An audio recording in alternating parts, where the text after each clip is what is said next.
I love finding people that are insanely talented and sort of identifying their little superpowers, things that they usually can't see yet, and then sort of helping them to like see themselves through the lens that I see them through. It's like two people that are potential like lovers or business partners or friends that they haven't met yet, or they haven't quite like, sparked up that connection. And so I usually am that catalyst. I like to go around and like be like, oh, I think they should meet. And then I'll introduce them. It's like sprinkling a little fairy dust on these connections. So it's not actually about getting the highest levels.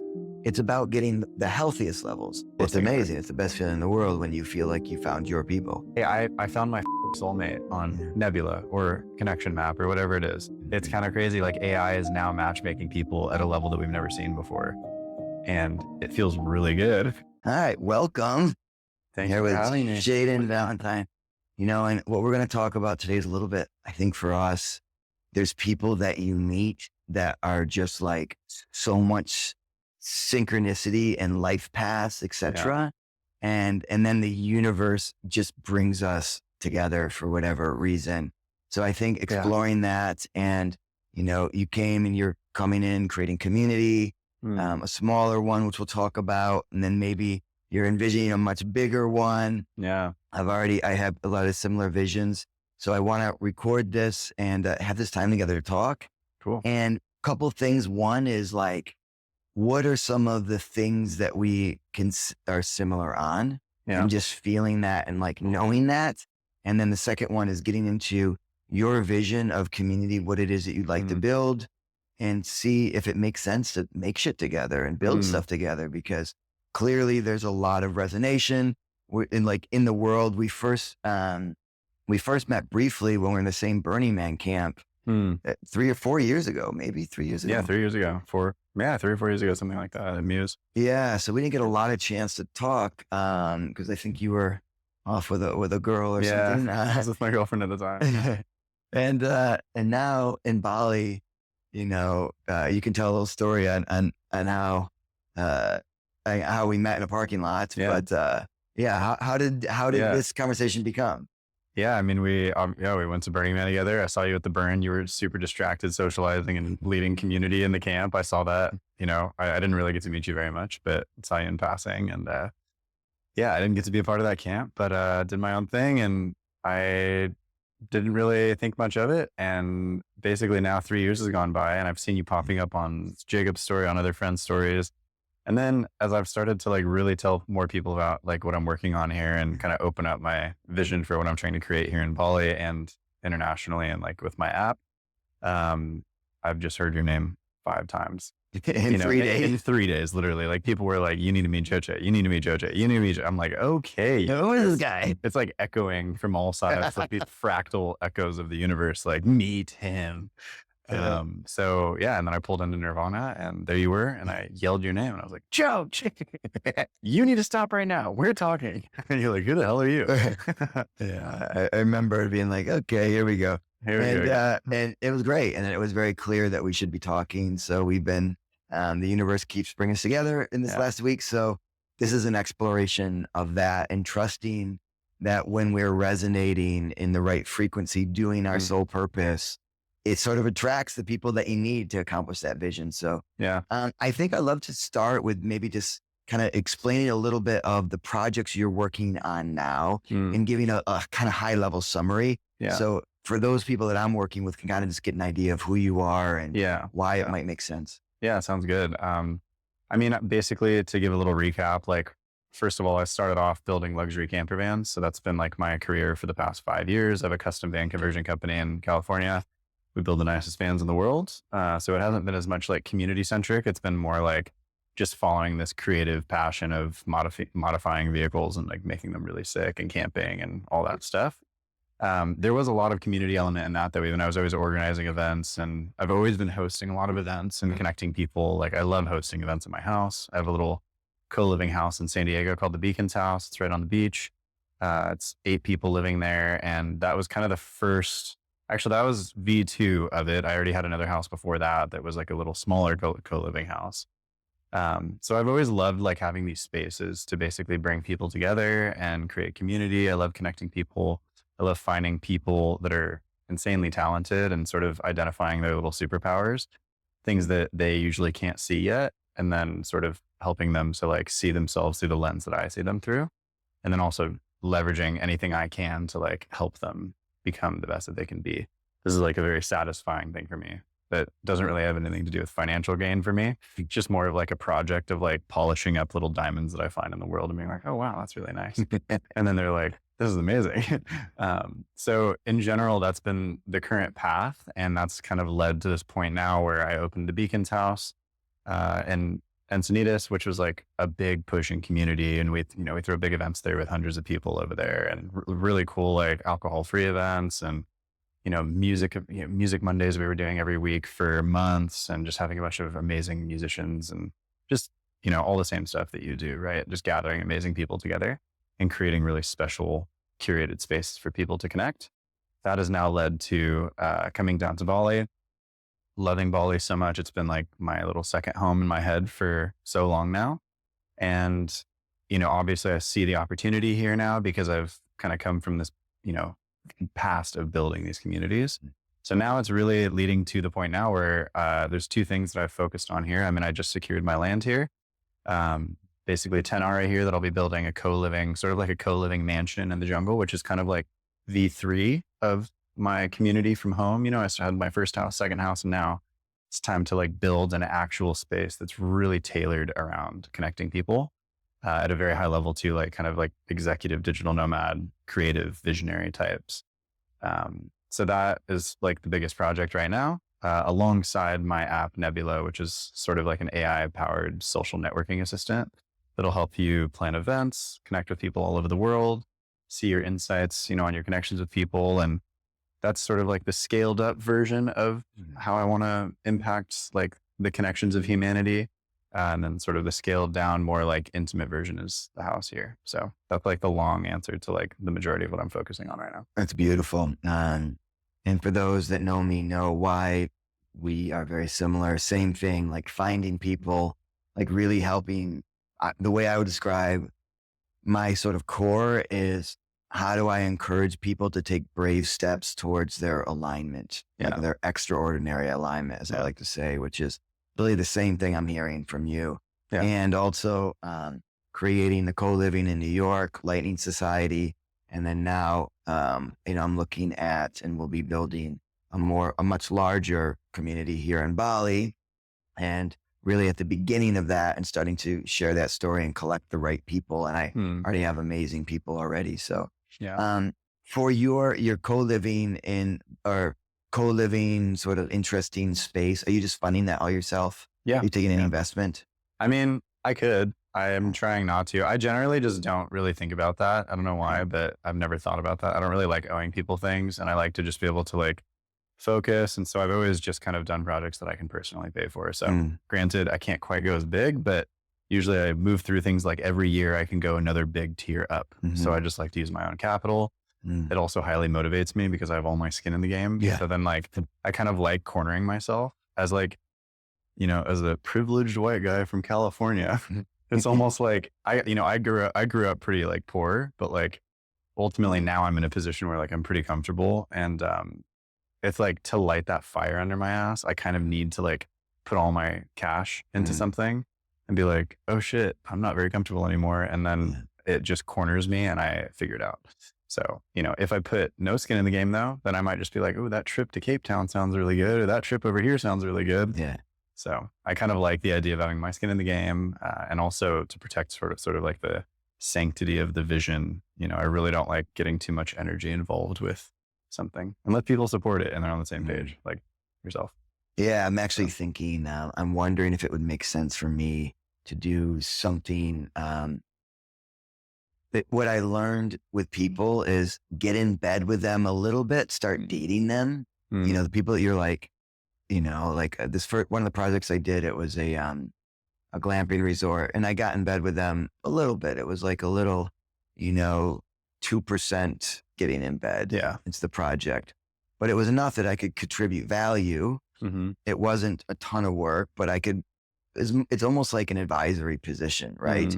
Where you don't really have like a strong say, but you have skin in the game. Yeah. And there's value that can be brought back and forth. And it sort of creates that trust over time because you see how someone operates, you see where things go wrong. And, you can ask questions like, like if you were on my project, you'd be like, hey, Shaiden, in this thing, I'm not really sure if we should do this or do that. And you're like, hey, we should do this. Right. Yeah. So that could be something is potentially an advisory board seat, which is like for sure something small, very small amount for small amount of work, small amount of equity. The other option could be throwing a small amount of money into it for a small amount of equity and kind of put the name on it, which could bring value to you and to me and the network in general, and then get in bed a little bit. And that way it's like, we're not going deep just kind in. of dipping your toes in the water. It's like both ways. I agree. I've done that before as well. I have another investment with another company called Space Campers, and that's the same thing I did. I just took a small stake, and it's enough that it feels like kind of my baby, but it's not my baby completely. And if it goes under, then it's not the end of the world for me. But it's kind of nice to get those little, like, that's what I want to spend my life doing ultimately is like investing. Once I kind of have built my nest and my nest egg, kind of spend my life like investing in other concepts that I really like and really advising more. Cause I feel like the most useful part of it is like the wisdom and the experience to be able to like save people immense amounts of time and money. Yeah. And also leverage your network to help people succeed at whatever they're trying to succeed at. So it's like, kind of like what you're saying right now, ultimately, I feel like that's the ideal position to be in, where you're really not like the brunt force behind something, but you're just kind of like leveraging very like almost like the highest value that you can bring, which is like wisdom and experience. Yeah. And connections. Yeah. Hey, you should talk to this person, and hey, my friends are coming into Bali. They should stay at the Beacon House, Bali, or whatever it's called. Yeah, this place. And, so that's something I think you should think about and see if there's something there. The easiest way for me is like most of my cash is tied up in a huge investment here, in a wedding venue in Bali. And that's been very good. So I don't have a lot of cash to play with. If I needed to, I could pull all that out if I needed to do something big, and it would have, made decent money. But there's also like I also grew up poor, so there's always like the scarcity of like, of not having enough and et cetera. So it's hard to ignore. I'm going through that right now. I'm like putting all my money into everything, like it's a bit scary, and it's intense, but you can always rebuild it. And, you kind of just like the only way to live is to risk, I think, that's how I'm treating this. So I like that. And, I was skateboarding in my late 40s. And I was like thinking how much good I was on the half pipes, and I was thinking, oh my God, I'm being so good, I'm not falling. And I realized, holy shit, if I'm not falling, then I'm not at the right risk tolerance. You're not at your edge, I'm not growing, I'm not learning. And I think that's true for life. 100%. If you're not making mistakes and falling. That's where I've been at. And I felt, it's funny because I hit that over the past 2 years, like this plateau of success. Looking at like from 23 to 25, 26, I was on like a rocket ship. Like my net worth was like tripling every year. Amazing. And then it just like plateaued for 3 years because I just got to this point where I got comfortable. I slowed down on actual work and I started spending more time just kind of traveling. And, I work like, God, I probably work 20 minutes a day. Yeah. Like it's really not great, but I have a bunch of projects that I'm working on. It's just, I'm not like the bulldozer that I was for a while, but I'm going to go back into that phase. And I feel the most satisfied when I'm spending at least a few hours a day, just like bulldozing through and like pushing my vision and like forcing my vision into reality, versus just being like, oh, I wonder if it'll come like later, maybe, blah, blah, blah. It's nice to like, this is the most satisfying thing I think for men, especially, is to just be like, it's almost like asserting yourself on the world. You're like, you're making an impact. Yeah. I mean, you're making an impact and you feel in your purpose, right? Yeah. When you feel like you're doing something purposeful, that's when we're the happiest. It's very simple.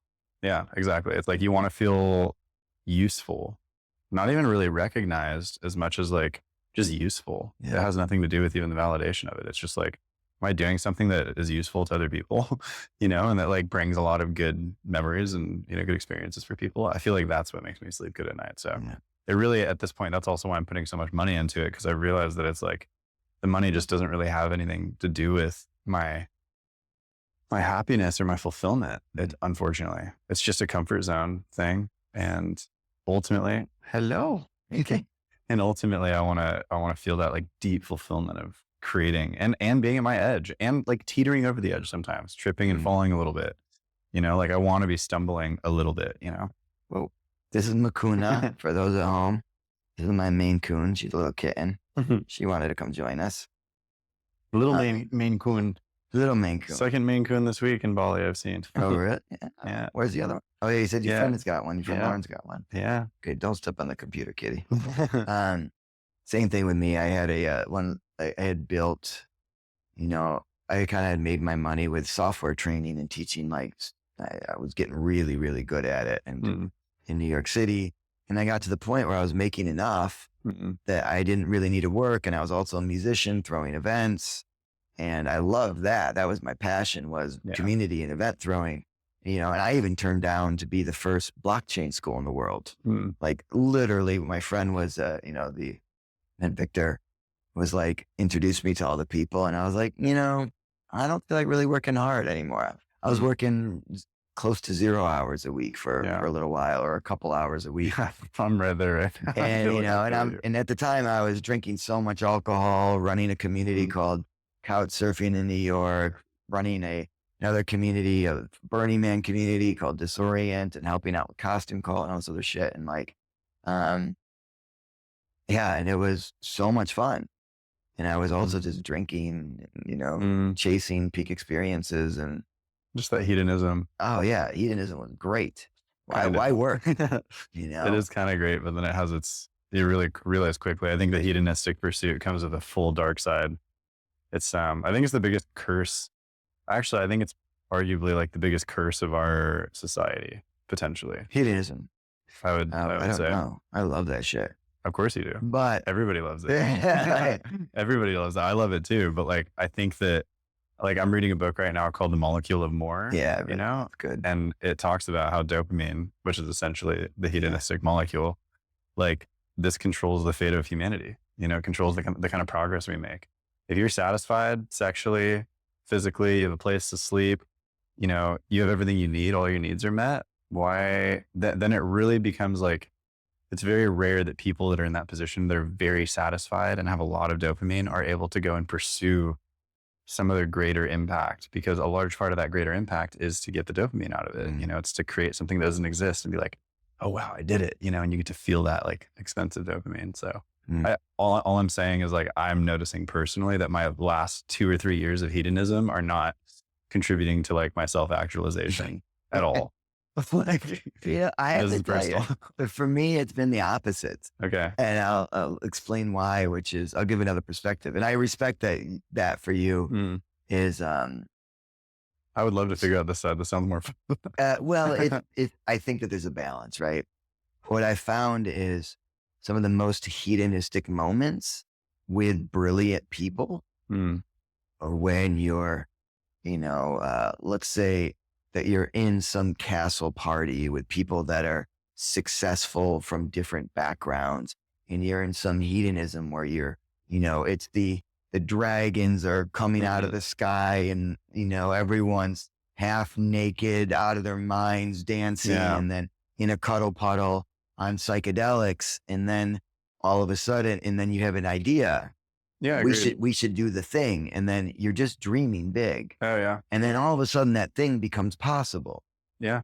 We need to build the community where everyone is, at peace and loves each other, is inspiring each other. Like, or like for me, it was at Burning Man when it was like the download of like, why in human connection do we call everyone a friend and we don't talk about the attributes of the connection? And it's like, oh my God, I need to do that. And that's hedonism, right? That's just pure following pleasure, following curiosity. And I think that can lead to an expansiveness of mind and an expansiveness of thinking that you just stop and you go, what is possible in this world? Yeah. What can we do? What can I do? And you go, I can do anything. Look at what they just did. They just build some giant art piece for no reason at all, that the clocks turned and the cuckoo clock spits out when you run on the hamster wheel, and just pure inspiration, raw inspiration, just raw inspiration. So I'll give you that. To me, that's where I think now, because Burning Man is pretty hedonistic, and I also leave feeling like I'm like capable of literally anything. Yeah. Anything. And like you even things that redirect don't it. exist or impossible. Yeah. Yeah. I'll give you that.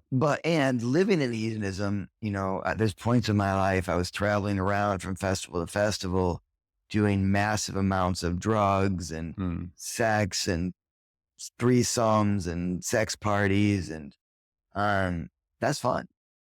And didn't get a lot done. And you feel like, what am I doing? Yeah. What do I contribute to society? Am I in this like spinning circle? And you make really beautiful connections. And sometimes you dream big, but you're not sitting down in front of a computer and executing. And you're not executing. Yeah. So to me, there's phases where in expansion, where you're going out, you're celebrating life, you're meeting new people, you're getting inspired. And then you got to bring it down and be like, okay, what do we really want to make? How do I actualize this? Like, And that's where I'm at. I do think that's like the big balance. So it's not really one or the other. As in everything, there's always like this like duality of like, go over here and experience this insane pleasure and this insane inspiration, and then come back over here and lock in and make it happen. But yeah, for me, that is, I've just noticed, I guess, when I bring that back too much into my regular life, that's when I get like a bit distracted and just kind of like, I don't know. I'm not going for enough, in those states. And, but yeah, I agree that there's definitely an insane rush of inspiration that comes from those states too. So it's almost like that's where the ideas form. Then you have to like, be like, okay, protect it, carry it back to the real world. Well, I usually have to wait a few weeks before I start on the project. And I got to just ask people, like, I had this crazy idea. I think I should create a framework for human connection and try to change the entire language around human connection and redefine it. And it's like, here's some ideas: wind connection, star connections, puppy. And then you explain it, and it's like, does this sound crazy? And some people are like, huh? Sounds a little crazy, but I'm excited to hear more about it. Yeah, I'll tell you about it. But like, the idea is sometimes you have delusional states in ecstatic, psychedelic, or hedonistic moments where you're just like, let's build the dragon thing that we can ride and it floats up and goes to Mars. And you're like, maybe that's not the thing we should be focusing on right now, So it's like rooting down the idea and bringing it to something that's executable and real. Real. And like digestible for society. Yes. Like, because if the goal is to actually make an impact, you also have to play within the game that sort of exists, and like the language sometimes that sort of exists. And I feel like you almost need to maybe even like Trojan horse your like abstract concepts into like societal terms sometimes to like get it in. And then, you know what I'm saying? Because sometimes people are very put off, at least I know so many of my friends are like very put off by like this super woo woo lingo and stuff. Like, even I find myself, even if you say like puppy or whatever it is, I don't know what the term is, but it's like certain terms even like trigger me, and I'm like, whoa, what is that? That's not real. What is this? So sometimes I feel like you can even have these like abstract concepts and then like channel them into like something super digestible for people if you actually want to make the most impact, right? Because you almost have to like meet people where they are on it, right? I think I use that phrase exactly all the time. You have to meet people where they are to make an impact in their lives. Yeah. If I say to you, you need to be doing this 30 minutes of breath work and every morning, and journaling and taking NMN and resveratrol to live long and brain health. And it's like, and they just like in their corporate 9-to-5 job, They're like, and I'm trying to get them into their like high level ikigai, and that shit's not going to land. Yeah. If you're like, here's a 10-minute practice you can do to start rewiring yourself, to start thinking bigger. Let's look at what you really love, what you really care about, and then take them through a process gently. Now they're going from, because, there's reading a book right now called Ask It Shall Be Given. And they talk about these vibrational states from like, depression, sadness, anger, all the way up into ecstatic joy. And they sort of rank these emotional states by what they're considering vibrational states. They make it a little bit like more a spectrum. Yeah. Correct. Think of it like sine waves and like how fast they're going. Right. But it's just a way to framework emotional states, saying, here's here's a low vibration, hate and anger, and then here's a high vibration, right? So what they say is you can't jump you can't jump many, many states at once. It's just not possible, right? So you have to sort of move slowly through. tune it, yeah. And I see that with life alignment, ikigai, things of that sort. Where you are, you have to meet people where they are. Yeah. So hearing that is another. I'm going to put pins in every time we're like where we have flags where we're similar. Yeah. And I'll just do another one if you can show your tattoo. Yeah. I mean, it's literally on my arm. It's like my guiding light. It's the most important. And what does that stand for? This one or this one? This one's ikigai. I mean, ikigai is the crossroads between what you love to do, what the world needs, what you can be paid for, and what you're naturally good at. At least that's the Western interpretation of ikigai. It's how we see it. It's not really how they see it in Japan as much. For them, it's more just like a reason for your being. But that's how we've interpreted it. And that makes a lot of sense to me. So I think at least as a starting point, like you were saying, there's other filters to apply after that. It's like, how do you filter that down even more? But I do think that as a starting point, this is extremely valuable for someone already. If someone gets to be, even like I've always said, ikigai is like a cumulative 40 points. And so like for me, I'm always rating when I see people too, I'm always like kind of subconsciously assessing them on their ikigai to see like what I think they're at, like on a scale of 1 to 10 in each category. So like 10 being, let's say what the world needs, 1 to 10, right? 1 is you literally help nobody. You don't help the planet. You don't help other people, right? You're just helping yourself. This is a 0 out of 10 on your ikigai. That means you don't get that at all, right? That's what a lot of people do. They're just like basically making money and that's kind of it. It's not like a very useful thing for the world. And so I think then you have people like Elon or someone like, Richard Branson, or like, these are like my idols, I guess, as entrepreneurs, but it tends to be that like people that are operating at a 10 out of 10 in all 4 categories are billionaires. Like it's very rare that you like see a billionaire who's like not operating at a 10 out of like almost like 40 cumulative points. So even for me, like I've even been at like a 2 out of 10 in all categories. Like I would say my van business is like a 2 out of 10 on some of these things, and then probably a 0 out of 10 on what the world needs, right? Because like nobody really needs luxury camper van. The world doesn't need, like, this is like very like, a lot of people would be like, oh, it's really creative. What you do is really cool, blah, blah, blah, blah, blah. That doesn't like solve some major issue in the world. So I'll give it a 0 out of 10. What solves a major issue is like, for example, flying humans to Mars so that when Earth disappears, we become like, we can live on, right? Like consciousness can live on. This is like a real 10 out of 10 solution in my opinion. So like, that's my scale. So I'm like, okay, how do I hit like a 2 out of 10? How do I hit a 5 out of 10 on impact, And I guess my point is, I think for most people, if they even just use Ikigai framework, it's like, even if you hit a 1 out of 10 in all 4 categories, you are already like in the upper 10% of society. If you're using your framework, I would put the 0 as you are hurting. I would put the 0 in a little different place. Like camper vans, I would put it in maybe like a 1 or 2.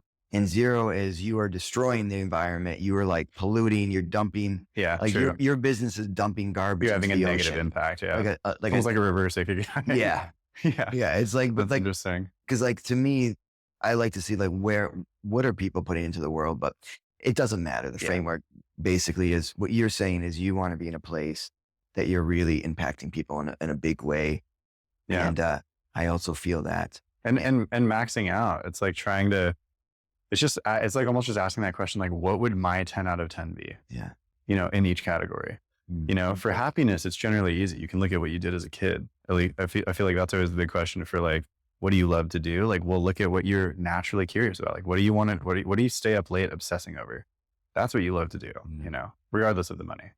And I also love the other questions of like, what would you do if you knew you would fail and then you would do it anyways?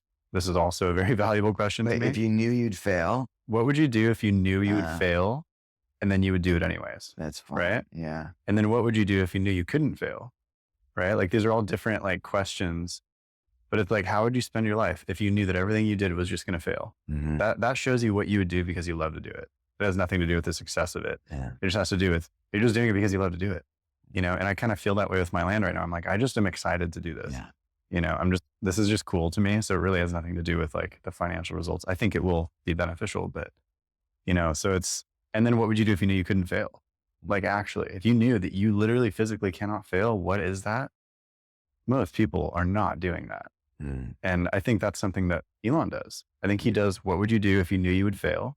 He pretty much knows everything he tries is pretty much destined to fail, but then he like slips through by this little margin of like the universe aligning behind him because it's just so meant to be. Right. But like statistically, everything is, but like Tesla has almost failed like countless times. Yeah. SpaceX has almost failed. Yeah. Like by the skin of his teeth. It's every time. SpaceX, all the rockets blew up. The first, like, I know that their last launch, it was make or break. That was it. It was their last launch and it worked. It was the last one and everyone was like, it's probably not going to work. And then it worked, and it's like, he was doing what he knew would fail anyway. And he was also doing what he would do. I just look up to Elon so much because it's very rare that you meet someone that hits these questions, but it's like, he was also doing what he would, what he wanted to do if he knew he couldn't fail.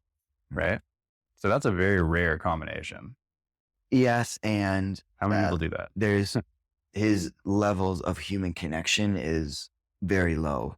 Yeah. And people like us there's a lot of value we could give him in that, because the way that people are dispensable, and he doesn't treat people very good in general. That's my understanding. And also, but someone like him, his ikigai is different. Yeah, for sure. Mine. Ours are more connection centric. Yeah. We're not as engineering focused, and we like, thank God we have people like him to take on the engineering side and be a dick, but make like real engineering progress. And then thank God we have people like us that our ikigai is more connection based. Yeah. This is why the spectrum of humanity has, infinite different ikigais or different callings, Sorry to cut you off. It's just such a beautiful thing that we're all so different. So I agree. And again, I also highly look up to him and fascinated in general. And yeah. But I want a better social life. I want a better family life. For sure. There's no part of me that wants to like, I think he's just over-indexed on one category, For sure. Another flag of where we're similar, I've been teaching Ikigai for many, many years, and I've been teaching it around the world. I just got done teaching a lot of it in Sweden, and I've actually developed it more. I found that to get to this Ikigai, this real purpose, I'm doing something called an Iki Girl, which is a little joke on the Ikigai, but the idea is there's a lot more questions. And actually one of the questions is, what would you do if you had all the money in the world and it didn't matter anymore? That's one of the questions. And there's another part of it, which the Ikigai sort of process doesn't do well, which is your opportunity parameters. It's a framework that I've created where you go into this kind of meditation and then you figure out what are the things in your life that you create parameters for yourself. So like, for example, mine is this opportunity must leave room for me to ignore winter, to dodge winter all the time. It must leave room for a healthy lifestyle. It must give me enough money to support my current lifestyle and ideally more. And then those are the non-negotiables. And I have negotiables, which is my negotiables is creates community. And the reason why that's actually a negotiable for me is if I want to do a project where I can spin up a wedding venue and invest my money and put a couple hours in a week or whatever it is, or heavy load it for, work for a year here and there, raising a bunch of money to do something that makes money, that is a really good passive income, then I allow myself to do that and I'm okay. Right. Yeah. But what I want to get to is I want to get where to all my opportunity parameters, my negotiables and non-negotiables are being met. Yeah. Right. And that's creating a co-living for you. Right. Or that's creating a community for me. So, and that's exciting, or that's creating an AI that helps people with their, that helps people with their, what I'm calling six-figure soul purpose, which is basically Ikigai, which is another pin I'd like to put in where we're the same. You've actually created one already, which you showed me, right? And I've actually created one also. So I'm curious to see, I want to talk about that a little bit later, but another like exact point where who we are is expressing basically in the exact same way in technology and an actual expression of that underlying values. So that cracked me up. That cracked me up a little bit. Which part are you saying? You created a oh no, the Ikigai yeah, APT? you did that. Yeah. Oh yeah. I also created one. Yeah. So it was like, I was literally like, I was like laughing. I was like, it's fucking hilarious. Well, we're just like it really just reminds you that, and a younger version of myself would never have been able to like accept this, but like, it just reminds you that like, we're just reflections of each other. There is no your idea, my idea. It's so funny. It's looking back when I hear someone say like, this is my idea. I'm like, no. Oh my God. Like, I remember being there. It's so hard. Like, I remember being in that position where I'm like trying to like get credit for everything. And the truth is the downloads are coming to all of us. The opportunities are just floating around in the ether or whatever. And we're just all accessing it. And those of us who are tuned in resonance, and like kind of in harmony with the universe are just able to pick up on these things a little bit. Like, we're a bit more sensitive to it and we're able to pick it up. But that's why we have the same ideas, because the universe has them floating around. There's a bunch of other guys out there and girls probably have the same ideas. And if we met them, we'd be like, oh my God, I didn't realize there were others. I know. You're like, oh my God, I had the same idea. Let's build a community, have this and this and this. You're like, everybody has this idea that what distinguishes is those that can manifest that into reality and be able to execute that. Right. And have experience doing that and also fail the first scope, like learn a lot. Like, when how many rooms is this place going to have in the new space? I'm not 100% sure yet, but the goal is to have 10 studios. Got you. So like mine had 17, right? Plus an event space. So I can tell you some things that you probably wouldn't know are going to be problems that came up for me. They may not be the same problems, but most likely that they are when you have people live this. Yours is a little bit different because mine was longer term living. And I think yours is meant to be more month to month, right? Yeah. Or like shorter term. Yeah. Not super short, months, but kind of like 1 to 6 months, I think is going to be the average probably. And honestly, it's very similar. I mean, I would say our average was probably 6 months to a year and a half. And we had some people that went, I think our minimum was 3 months or something like this. But so it's like not new ideas. Yeah. And it's just housing. I mean, it's really just housing with a new spin on it. That's more, it's like an old spin, really. Yeah. It's really, truly, it is bringing back the village to people, but just in a way that's like modern and clean. It's really just, it's more like designing housing on like what people's needs are instead of just building. It's so funny to me. People who just build things without like assessing like what the actual market needs. Yeah. It's like, okay, what is someone coming to Bali who is, they make 6 figures, they make 200 grand a year, whatever they make. I don't even care what they make, or they don't make anything. They don't work at all, but they come to Bali. They're willing to spend, $5 grand a month. Like, I come here, I'm willing to spend $5 grand a month. Okay. What do I want? Right. Yeah. I want community. I want a very high end place. I want nice bedding. I need a scooter. I need a surfboard. I need, I'd love to have a chef. I'd like to be able to order like cappuccinos to my room. I'd love a standing desk with a widescreen monitor. These are all like simple needs that I want. And you look at like, okay, cool. Now let's look at the accommodation options. Okay. One of the boxes is checked off, like housing. Cool. The rest of it's not being checked off very effectively, or at least to my knowledge. And if it's to my knowledge, then it hasn't been marketed to me properly. So it's like, it just leaves this opportunity where it's like, if you literally just tune into what people actually need, like, and then you consolidate all of these things into one cost per month. It's so simple. And people, I think for the convenience of that, are willing to pay an extra 20% on top just because it's all in one place. And because they have, and then community, and really amazing community, is worth another 20%. So now you just open up margin that a hotel can never access. That's it. It's so simple. And it's like, by increasing this margin, but with these like arbitrary, these are free things, right? Just to be aware of what your customer needs and to create community. That doesn't cost anything to create community.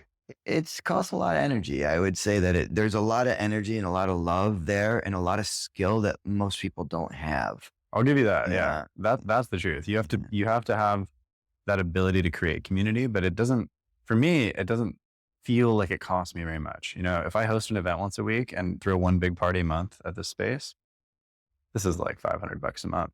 You know what I mean? And like pretty minimal planning. And you know, I don't know. You just put the people together. It's amazing. You just put the recipe together and they handle it, you know, like last night, you know, we had a bunch of people over here and you don't have to do anything.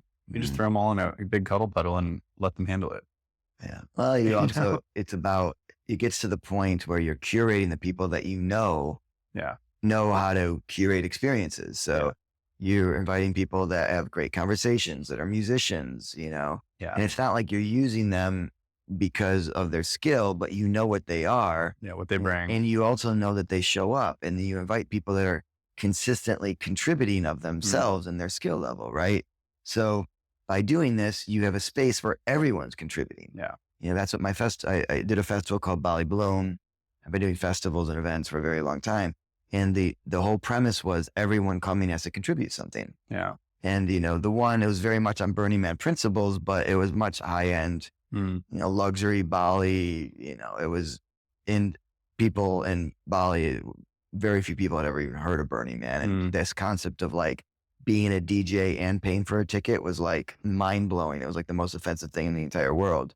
And it's like, then the people that got it were like, holy cow, this is the best experience that's ever happened. Because there's monetary contribution and skill contribution. And I've actually hit that. It's interesting. I've hit that wall with people because as like a curator and a connector, you know, you naturally see people's talents and superpowers and you almost want to like collect them together. Right. I've had some negative feedback about this. Like I've had some people really like feel like I'm exploiting them in some way and like misperceive my intention behind it. They like don't, you know, people that don't understand my, like what my heart is at or like what my core is. That really has like gotten, I don't know. It's made me really sad, honestly. Cause I've had that happen where I'll bring someone who's like an insanely talented musician or whoever it is, and they just misperceive what I'm trying to do. And they think that I'm exploiting them. I'm like, you're just so talented. I just want everyone to see you, not me. I'm not trying to glorify myself here. I'm not trying to be the one that brought you. It's just like, I just want everyone to see you so they can enjoy who you are. You're just like you know, and so it's like, it's interesting to like figure out how to like, cause you're kind of pulling strings, you know, when you're putting people together, you're kind of pulling strings. So it's very delicate to not come across as like manipulative of the energy and make sure it's like, you know what I'm saying? Kind of, I don't know. I've had this repeatedly. So I can share, you know, I've had that before and I get it, right? So DJ's like, wait, you know, like I'm coming to a festival and I'm playing and you're like, yes. And every single person is actually contributing way more hours than you are.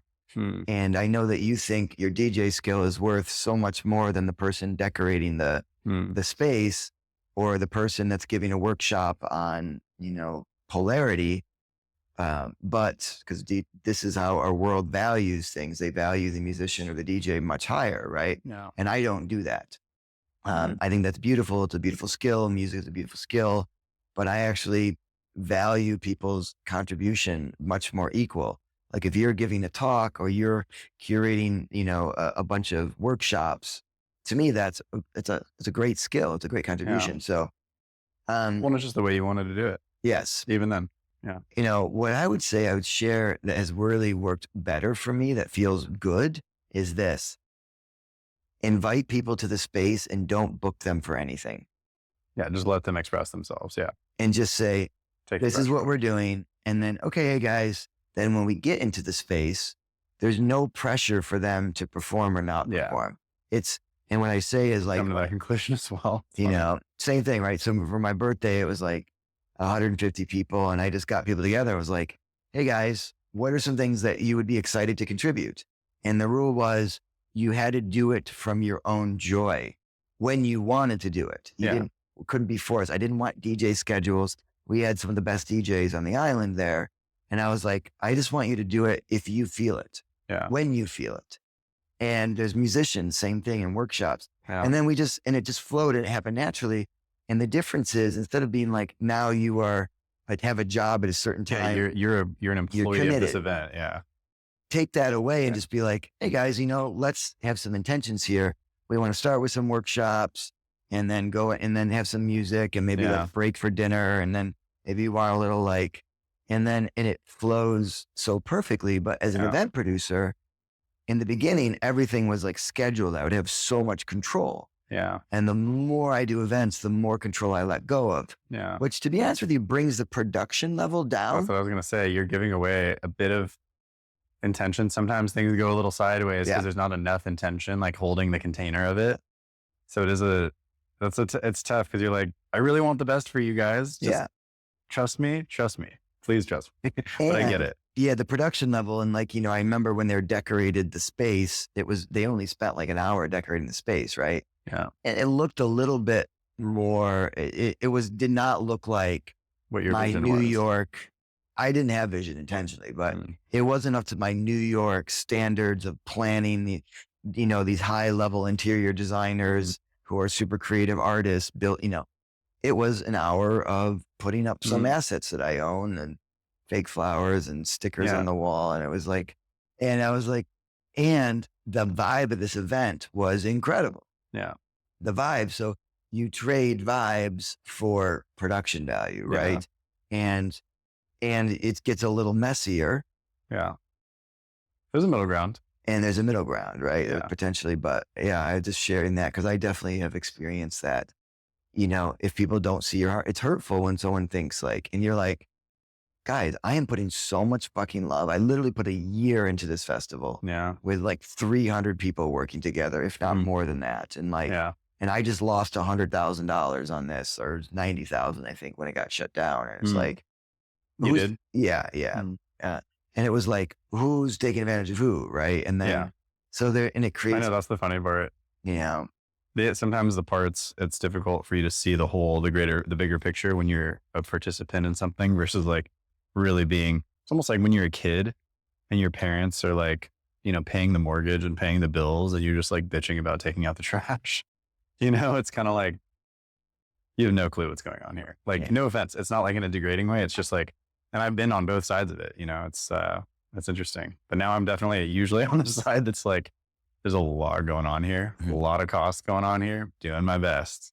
You're welcome to switch places with me if you want it. I know. I would love if people were doing these things and I didn't have to do it. I could just show up, contribute something small and show up, do a workshop, talk, or go help decorate for a couple hours or whatever it is, And it's so nice. It's so nice when you get to show up to someone else's event like that. Like when I get to show up to yours, I'm like, oh wow, that was easy. Yeah, it's super easy to come in and like, but I'm also learning how to like set up spaces so that they're conducive for connection. Yeah. Like sitting next to us is literally 60 pillows and a couple mattresses in between some couches. So, and it's like, if you don't want to be right next to someone, you can be in a chair by yourself. Yeah. And you can have your own space. And if you want to be next to someone and you feel comfortable, you can do that. And you're going to be cuddled up and people are piled on top of each other. And it's like in these non-sexual spaces, but that are very intimate. Right. Yeah.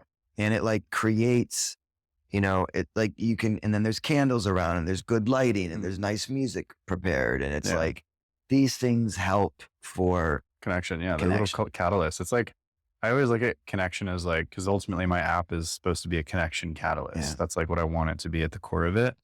So it's like, I envision it as like a chemical reaction that needs a catalyst. It's like two molecules that are kind of like dancing around a room. It's like two people that are potential like lovers or business partners or friends that they haven't met yet, or they haven't quite sparked up that connection. And so I usually am that catalyst. I like to go around and like be like, oh, I think they should meet. And then I'll introduce them and I'll usually spark it, almost like putting some heat on it. So one, the environment is curating that, right? So you're almost creating a little bit of heat increase there. And then you find some common ground between them and you give them a couple talking points and you give them a couple things that they have in common. And you take the vulnerable moment of being like, I think you guys could be like really good friends. You know what I mean? Like little moments like that where neither of them wanted to say it, but then they're like, I wonder why he thinks that. And then they start talking and you come back 30 minutes later and you're like, oh shit, that worked. And you see that the connection is there now. I love doing this. It's like sprinkling a little fairy dust on these connections, you just run around the party and like, what can I do here? So nice. Another way we're exactly similar with that. I would love to hear how you do that. Is there any kind of ways that so like last night, you see two people that that you think would get along really well. What would you do? Like a practical, could you like teach people how to do that? I feel like I'm just generally like, I'm just paying attention and aware. And I'm like, okay, for example, like for example, I met, Imad last night, right? And he's doing something super similar to Sasha, right? They both want to build these Moroccan villas down in Uluwatu, right? And like all, they're very much on the same page on this. Same like land size, so many similarities there. And so I was like, it's just being like cognizant of that and being like, oh my God, you need to meet my friend. But then instead of just like leaving it there, if Sasha was here last night, for example, I would have like brought them together and just sparked it up for them and been like, you guys are going to love each other. And I would have sat there continuing to feed it until I noticed that it was like on a runaway tear. How do you feed it though? Give someone an example how you'd feed it. I would just be like, you guys are both doing the same thing. You guys are both interested in the same thing. I would get like a bit, I guess I would put myself in that like vulnerable position of being like, kind of like almost willing to take the risk of like being like, you guys both dress the same. You're both wearing the same. I just, and almost being like the weird one where they can both like kind of laugh at it, take the discomfort away from both of them on this new connection. But then ultimately like, it doesn't matter because the goal is to create amazing connections. So like, I think I do that a lot. Like I'll like take the weird part of it, like take responsibility for that part so they don't have to. And then they can almost even relate and be like, why did Shaiden like want to connect us so bad? And like, maybe they can even co-relate on this thing that's like, and then they can just talk about me if they want to, or whatever. But you know what I mean? Like I don't mind taking that, like that energy. And I feel that a lot, that yeah, just finding common ground between people and like finding like little icebreakers and, common points. And that's what literally evolved into Nebula. That's like the externalization of that single thing. That's basically like, or when I know, for example, two friends are landing in the same country, I will always throw them in a group chat together. Be like, oh my God, I saw you guys are both in Germany, I will manually add them and be like, connect them together. And so there's like so many elements of these details where I am a little connector as you are. And that's where I was like, okay, I'm like capped out, I can't connect the world, this does not work. So like, how can I help bring the world closer together? Well, Instagram's not doing a very good job of it. It's probably bringing more disconnection than connection, especially for being social media. It's kind of like embarrassing that they even call themselves social. There's nothing really social about it, to be honest, in my opinion. Like it's just more like toxic media, like doom scrolling and validation at the core. But that's a whole different topic. I just feel like there's an opportunity for real social networking and social catalyst tools, especially using AI. Like AI is here to serve humanity. It's an invention of humanity. It's here to serve humanity, I think, and help humanity become better. And so it's like, I'd like to tackle my ikigai, which is connecting people, my life's purpose, and bring that into my app. And, that's really, talk about like a project that I could use more help with and investment with. This is something that I could probably use more help with. I'm going to get it up and running by myself, but I guarantee you once the MVP is up on the App Store, I will be like, all right, bring it on. I either need money, advice, marketing, networking, whatever, exposure, whatever it is. And, I just generally am the type of person, like we were saying last night, where I don't like to, I've done this in the past. I've like brought other people in too early. And I'm like, it's almost like you have to earn the position where you're ready to bring on a partner. In my opinion, it's like, there's no way I should bring in a partner right now. I need to like see this through myself. Someone else is not going to solve the problem. You know what I mean? It's like, it's almost like bringing on a personal trainer before you've decided that you're actually going to start working out every day. You know what I mean? You just need to like start doing it. And then once you've proven to yourself that you take the action, then you can bring in capital. You also know what you need, right? In the beginning, you don't know. And I've made the mistake of bringing in founders, co-founders in and I'll do the majority of the work. Right. And then it's like, and you're almost pulling them along. Yeah. So you need to figure out like, what do you actually need help with? And then what's a complementary role? Yeah. Like what are complementary, like where are your weak points, right? And where does someone else have a strength that's your weakness? So you don't know that in the beginning. Just because someone else is like, oh my God, I love that idea. And we both, like you and I probably would not be the best partner on a lot of things because we have very like, we have a lot of overlap, So it's like, we can like help each other in a lot of ways of like synergizing and advice. But at the core of it, like if you and I were to start a business together, we'd probably be like, okay, so you're going to be that guy. And then I'm also going to be the same guy. Yeah. And then wait, what? Why are we partners? You know what I mean? And we might amplify the shit out of each other. We might be able to walk into a room and we might be able to walk into a room and own the entire room. This is true too. And that by the end of it, we literally have, there could be an amplification. but I do hear you. And like, it's very clear that there's so much similarities in many of these things. Yeah. So, yeah. So it's just a funny, I've had that before where I had partners where we're just like really good friends and kind of honestly in those states, like we were saying earlier, with like the hedonistic states of excitement and enthusiasm, and just being like, we got to do this. Then we're meeting tomorrow at 10 a.m. We're doing this. And then realizing like, wait, why did we decide to do this? Like, are we at, that's just something experience and wisdom brings from like failed business attempts. You're like, oh, wow, you should only bring on someone if it's necessary or they're like complementary, and how can they solve those weak points? And, but I'm definitely excited for that with Nebula at least. So, I'm excited to get to that point where I have something real to show people that they can use. And there would be no point on doing anything other than that right now. I think just getting it up and like running. So, but I think it has a lot of, I think getting to the MVP and making a decision on what your first feature is, that is actually going to be useful. Yeah. That people will adopt for, that's where I think you could potentially, maybe use some advisement. Yeah, agreed. Is like, cause I agree with that. I love everything that you're doing. I want to see you successful with it. And, my instinct with these things is, that first feature, because what I've noticed with apps and is that when you give it to someone and they try it and it's not useful to them, they don't go back to it. Oh yeah, no. Even if you make $1 million. No, you get your one shot with people. Even if you don't, just call it one. Basically, like, that's also why I think that first feature for me can't be, I just did, like, look, 10 years ago, I was downloading apps like crazy. Now I don't download any apps. Yeah, me either. I download apps very rarely, very rarely, unless it's like I'm getting to a new country and they have like another Uber, like Grab or something. But I would never download another app really I'm never on the App Store. Nobody goes on the App Store and it's like, oh my God, let's see what apps are trending today. It doesn't happen. Because you have everything you need already for the most part. Or you think you have it. You think it, yeah. There's probably hundreds of amazing apps that we don't even know how to use, that we've never seen.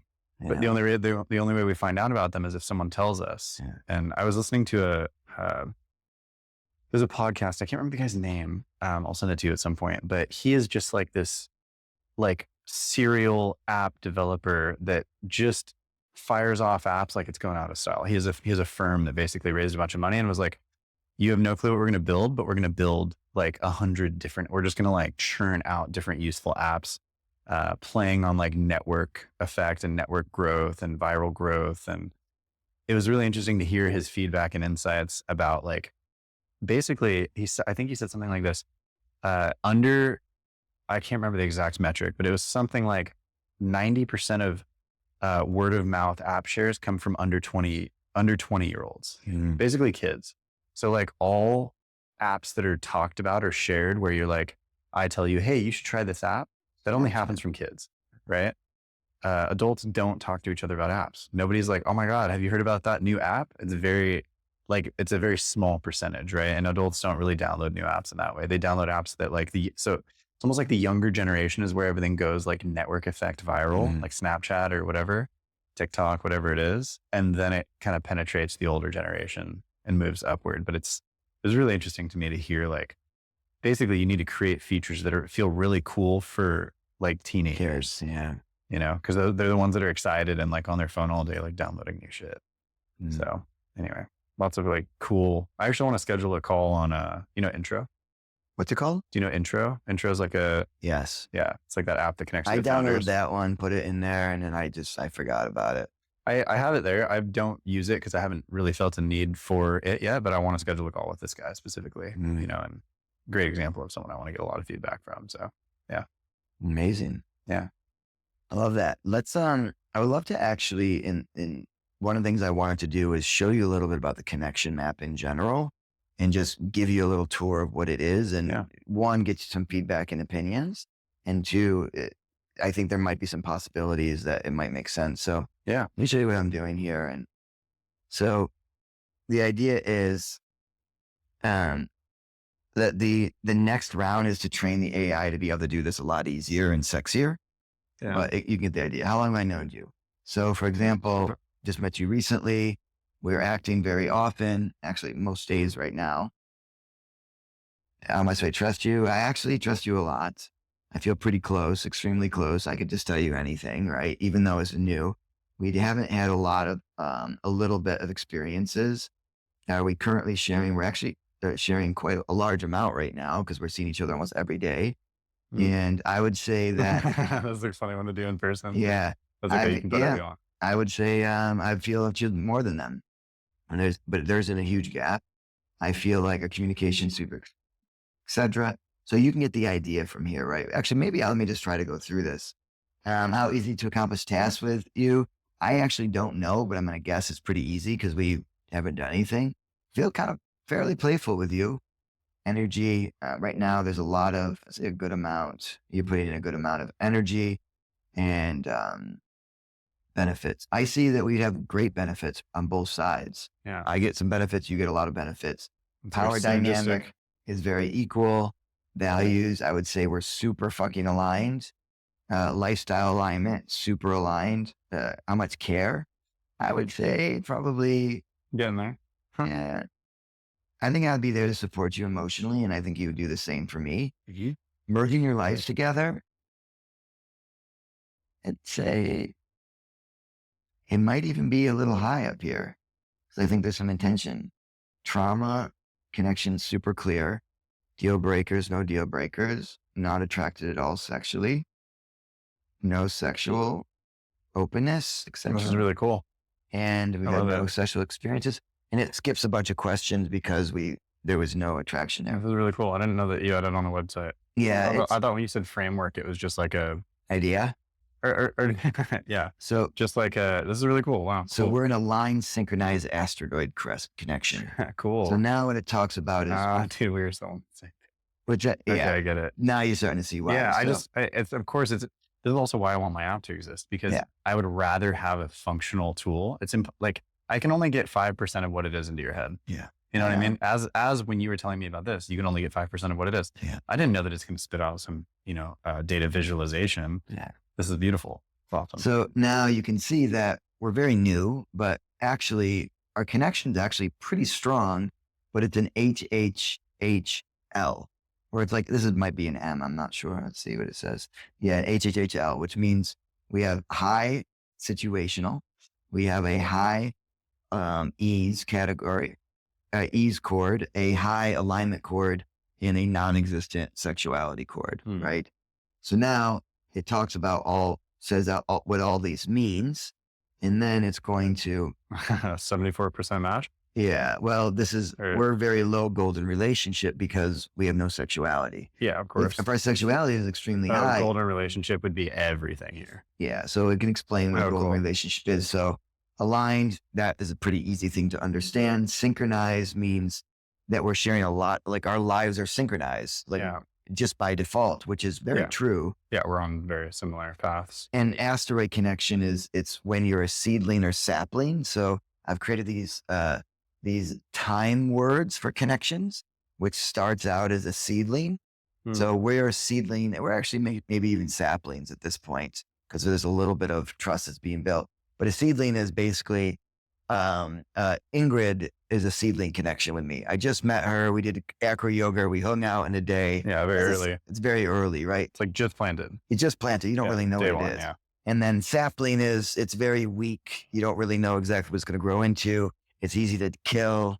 If it's not in the right environment, it's easy to kill, etc. And it goes to like deep rooted. Vulnerable. Yeah. Okay. So we're an asteroid, and an asteroid means that even though this is very new, there's a very strong connection with us. Yeah. And it's coming in bright, it's coming in strong, and you can read about all of this. Our balance score is a 10, so it's perfect. So we have a very healthy balance score. And here's our potential traps in our connection. It gives us what our connection is good for, etc. Is AI generating this, or what are these paragraphs being generated? Yeah, by? so these are pre-written paragraphs, sort of based on different. Yes, so it's not generated on the spot, right? It's correct. So what I've done is in the MVP. Oh wow, this should all be AI though. Huh? Yes, correct. That is the next step. But here's the thing: AI sucked at this part. It sucked at this part. Because what it was doing is it was giving and I realized I need to create the framework of what things are called because AI was not good at it. It was actually very, very bad at it. Well, yeah, exactly. You need to give it strict parameters on all the options. Correct. So it can't just hallucinate and it's clear. So So that's what I've done. So let me give you an example It's of, because the AI is great at it. It's just the prompts and the data that it has that are not, you know what I'm saying? The AI will be great at it. it can be Give great the at right it. information. Correct. It needs the right foundation. Correct. So what I've done is I have I have a lot of math and logic behind all of these. So for example, here's just a quiz. Here, there's a numeric rating based on what you answer, right? Yeah. There's 4 chords, there's 32 threads. So I like to think of it as like, it's so funny that you're saying threads. yeah. Why are you saying the same This is thing? fucking wild. And the fact that you use the term asteroid, Yes, you use space terms. correct. And yours You is use called space terms too. nebula. Everything about nebula is all gravity, asteroid, I know. systems, like it's all the same thing. And the strength of your bond or your, the gravity on the connection, like when you scan your connection with someone, it will literally show you a bond, like an energetic bond, which is composed of threads, and those threads will be all the different attributes of the connection. That's why I was laughing. Super weird. That's why I was laughing 2 days ago. Yeah, I was when I like, said, you're like, and I was like, I need to show you this. This is ridiculous. So but it's true. It's like the visualization to me is like, like a rope in between, right? And then there's ropes. What are the qualities? And then those ropes have little threads, 4 chords. Well, I actually break it down. I have it to the whole connection. It's like rope. A braid of 4 chords. Correct. And then it's 4 chords, and then each of those chords has threads. Yeah. So, and it's like, if for us, we have 3 really strong chords, right? But we're missing 1. So the nature of our connection, I believe the nature of connection wants to be certain things based on the attributes, right? Yeah. So for us, what this probably wants to be some type of ally, right? Where we support each other. We're doing very similar things. We're probably really good at sort of advisement to each other or checking in. If I've had I've had 20 years more life of you. So I would probably be a really good mentor for you in some ways, but in other ways, you would be a great mentor for me. You're younger, you're getting faster, you're more successful early on. So there's like some things, of course, there's right? synergy. Yeah. So we'd probably this connection would probably want to be an ally. So then basically what I want to show you though is this.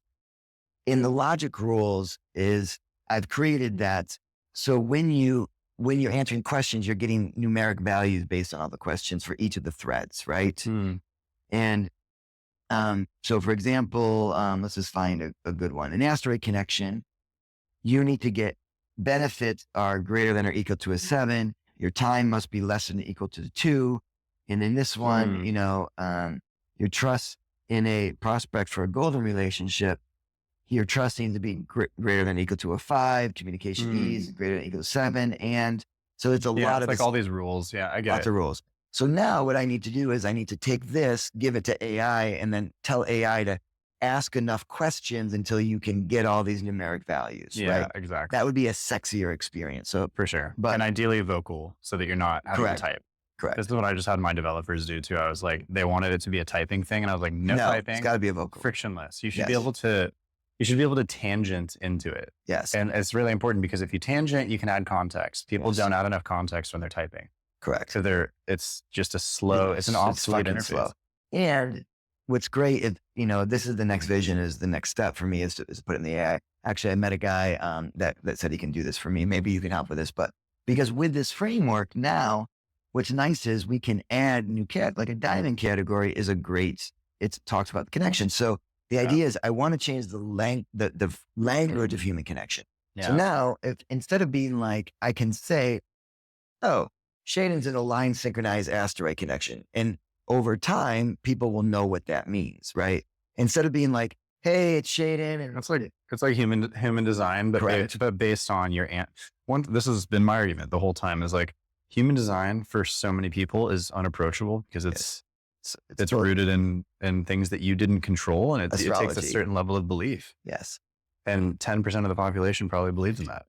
Yes. And lots of people believe in it. And to me, these are horrible data points. Astrology gives 3 data points. When were you born? What day were you born and what time? Yeah. And where? That's the only data points. Yeah. And it's like, now I'm going to tell you every single thing about your personality type. And if you look at the history of astrology, it was created by astronomers who were geeking out, looking at the sky and could predict where things were in the future. So noblemen were going to them and saying, wow, you know the future. Tell me my future. And these motherfuckers were like, they were poor. Yeah. So guess what they did? They took their money and they told them their future. Yeah, of course. And it was all bullshit. Yeah. The whole thing is based on bullshit. And where those astrological signs were at the time are about 23 days off from where they are now, because they were a little off. So I'm not trying to shit on astrology, because I am. Great. Okay. I also am. But at the core, it's like, I agree with connection to the celestial bodies. Like, we're both spiritual. We probably both agree that like there's obviously some sort of connection, but like to put it into English, to be able to translate based on those 3 data points into English about everything about you and everything about your connections, that's a long shot. Versus taking data points that people give you. They give you same concept. Yeah. This is the first thing that you do when you onboard onto Nebula. Same thing here, is you answer a bunch of questions. You get interviewed by an AI. And the cool part about AI is, you know, whereas here you're limited by like the almost like a set list of questions. Mm-hmm. The AI allows you to even start by just saying, hey, tell me a bit about this. You know, spend 5 minutes telling me everything you can about yourself. Mm-hmm. Right? Be as transparent as you can and give me as much context as you can. Then it can naturally look and be like, okay, which data sets have I not filled in yet? What things have I not been able to identify? And then ask those questions. So so the process just becomes so simple, right? It's like very easy. And then suddenly you have a magical result that appears that shows you these beautiful infographics. Mm-hmm. You know, that's exactly what we want to do as well. Like, shows you these beautiful infographics, and it should feel like magic how well it got to know you that quickly. Mm-hmm. And that's only something that I think AI can, like, the magic of it is something that's where the gap comes in, where you're like, how the fuck did it get to know me that well, that fast? And then once it knows you that well, AI can also cross-reference with other people and be like, how did it get to know, how does it understand our connection so fast before we even understand our connection, right? Yeah. Like, this is such a cool thing. That's so exciting. So now you get an idea of what I've done. It took me a year and a half, basically, to what I've done is, to give you some context, I started looking at human connection, breaking it down into these categories, these threads, and then I try to like organize it better and try to figure out, the trick was how not to have a framework that's too good, that's too specific, and that wasn't too simple. Because when it's too simple, it becomes unuseful. But if it's too precise, it becomes unuseful also and hard to understand. So now the concept here is, you know, this just has 4 chords, so you can reference, and one way I could talk about this is an HHHL, and you're like, oh, okay, great. Or an HHH technically is what this is, which means there's no sexuality in our connection. Or I could say we have an aligned synchronized asteroid connection. Or I could just say we have a synchronized asteroid connection, right? And so now, as these terminologies start coming into more of the collective consciousness, which is, I'll put it out in my book, I'll talk about it. I actually am going to be, my second book I'm going to release right after the first book. So the first book just talks about this framework and how in human connection and breaks it down, right? So that people can actually talk about it. Yeah. And now when you could say, you know, now if you want to talk about this woman that you met, you could say, for example, I have a puppy lovership, and puppy just means you're really high on the playful scale. Lovership means you basically have a lot of the romantic connection, but the intention for merging your lives is really low. Yeah. So you're physical, it's acting like a partner, but there is no, there's no intention to try to like make family, live together, right? So that's like more of what we call an untethered connection. Right? Yeah. So it's giving names. So now I can explain that I have a bunny black hole, and you're like, I get it. What that means is, bunny means your attraction's super high, your sexuality is super high, you're fucking like rabbits. Black hole means it's very unbalanced. Someone's sucking the energy out of the other one. It means that and on a mathematical basis and a logic basis in the connection map, it means that someone's benefit, your benefit's much higher than my benefit. You're getting a lot more. Your care is much higher than your care. So it's like very unbalanced. So the energy's getting sucked. So if I say I have a bunny black hole with this woman, you're like, wow, that's an unhealthy relationship, but you're fucking like rabbits and she's super hot, or you think she's super hot. Or I get it. Attraction. It's Basically, yeah, it's connection mapping. It's explaining and titling different types of bonds across different aspects of what makes up a human bond. And correct.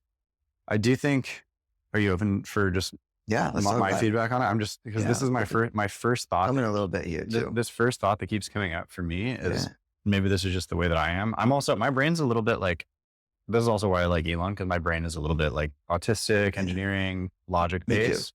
So, and I also haven't done as many psychedelics as you. I've done a good amount, but I haven't done quite as many, and I can tell right now. No offense.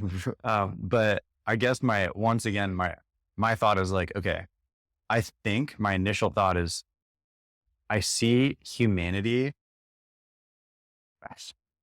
I don't know. Okay, it's more of a question. Do you think humanity will adopt these terminologies at scale? Yes. You think they'll go for it? Yes. Puppy. Cycle. Some. Yeah. Some. But some of them are going to hit. I think golden relationship will definitely hit. Agreed. If I can get a long enough voice with a book and social media out there, yes. Yeah. Agreed. Because I've seen these things happen all the time. Yeah, like in human design, you have like these different types of names and titles. How many times have you heard a projector or a reflector? Manifestor, generator, whatever. How many times have you heard that? Of course. Yeah, all the time. All the time. So, yeah, I believe it can work. And I agree. My actual issue with that is even that for me is too far. In a way, even that, I don't know. I guess my point is, I feel like there's potential for connection mapping this. Like, let's start there. I feel like, obviously I'm working on something so similar. I feel like there's potential for it to become a framework that literally everybody in the world recognizes. And so it's like, what does that look like? And for me, I wonder if it even has words attached to it. It almost feels like the words are needed if you are almost like, here's my thought. If you're manually creating, like almost like you're looking at these like these mathematical equations and you're manually creating like an output, it's almost like then it needs to have like a figure. Like it can't just be an ever-changing thing. But with AI, it can be sort of an ever-changing description. So like the description, and I guess this takes away the value of being like, hey, I know exactly what that is because you said puppy, so I know what that means. But to me, it feels almost a little bit more digestible or something, or approachable for me if I just get to see the connection as what it is, which is basically one of a kind. And I almost see like a name for it. Maybe the AI generates a different name every time. That's like kind of all encompassing for what that connection entails within parameters. And then I almost see like crossover of all these different details that are a little bit more like all these different details. Like these ones, or maybe there's a few more or whatever it is. Right. So that's just my initial thought is like, for me, what's the usefulness of that? Let's take that. Think about that. So you have a octopus jellyfish thing. The AI would literally spit out weird shit, right? Well, not that. No, okay, but just hear me out. It would describe the connection more. Right. Rather than so it describes, but here's now, how do you speak about that? Because one of the issues that I see in the world is this. We think our connections are so special and so unique. They're not. Human beings are not unique at all. We have very few emotions. I think in general, people say they agree that there's about 7 distinct emotions that human beings have. That's not a lot. That's very simple. We are very simple creatures, but we tend to overemphasize the differences that we have as individuals. But look at an ant, right? When you look at that ant, are you like, wow, those ants are so different? No, you're not. You're like, they're basically doing the same shit. Yeah. I agree with you. We're not as unique as we think. Correct. We're part of this hive. Yeah. But let's talk about this. So now it describes the connection, which I think this does. And I do want the AI to be describing the connection because it's just feeding back. But where the advantage is this. When you talk about a connection, how do you talk about a connection? This is my friend, Joe. What else do you say? You have to start talking about the whole story, the whole narrative. Yeah. Versus having simplified terminology to consolidate larger amounts of information. It's like representative symbols of. It's heuristics. Right. So for example, if I say I'm an ENFJ in Myers-Briggs, if you know what that means, you're like, oh, cool. I know this big thing now. Yeah. And if I say I'm a manifesting generator in human design, or if I say I'm a Taurus in astrology, if you understand that, it's a heuristic that just shortcuts very quickly to explain things. And we do not have that for human connection. So that's what I want to bring in. That makes sense. So that's why they need to be standardized to a certain degree. And then, but let me ask you a question. I'm trying That's to, interesting. one of the rules that I have is it has to make sense without a ton of explanation, right? Yeah. So for example, if I say, Brad is my deep-rooted ally, can you explain what Brad is to me? What do you think Brad is to me in my connection? Based on that? Just based on those 2 words. Yeah. It seems like you guys have a very strong connection that goes back for a while. And this is also a little different because this is more of, so I get it. So you're trying to make it obvious terminology that even to someone who doesn't understand every single different term, they can, it's like implied meaning, right? So it's easy to interpret. So like, for example, I can interpret what your connection was with Brad. A puppy ally. Yeah. What do you think that like means? It's a very playful connection where you're supporting each other and boom. That's exactly it. I get it. Okay. So I get it. Now you understand what I'm trying to do here. I do get it. Yeah. And you understand why trying to use like the naming conventions could be useful. Because they hold so much, they hold so much like a preconditioned notion of like, Which is hard to find those. And it's hard to find those words that work to describe a connection. And what I'm realizing is when it spits back a connection, I'm asking people, does this resonate with you? And sometimes it doesn't. So I try to create another word because like, for example, I have a friend of mine that I don't have a good connection word for them. They have been dating on and off for 9 years. They're like, sometimes they're best friends, sometimes they're lovers. They're constantly doing projects together. Then they constantly fight and disappear from each other's lives for 6 months and they come back together. And I just don't know that many people that had that type of connection, but that feels like it needs a different word that I don't have. And I'm like, is that a oscillating? Is it a boomerang connection? Is it like a toxic colliding asteroid? Yes. Great. So now you can help me figure out these words. So I want to keep adding more and more of these to a connection map dictionary. Yeah. And I'll publish the dictionary and put it out as a book, but also make posts. And, I can see that. So, it's interesting to think about. Yeah. It's interesting to think about all the different options that there would be to describe this framework. Yeah. Because the framework is the same. Like take away all of the terminology, all the data is the same. It's the same. Right. It's just numbers actually. It's just numbers. It's just math. For me, my brain wants to see it as math. I want to see categories of our connection. Aspects like we can do four parts of the pie chart. And then I just want to see like ratings, cumulative scores across this. I want to see like, cool.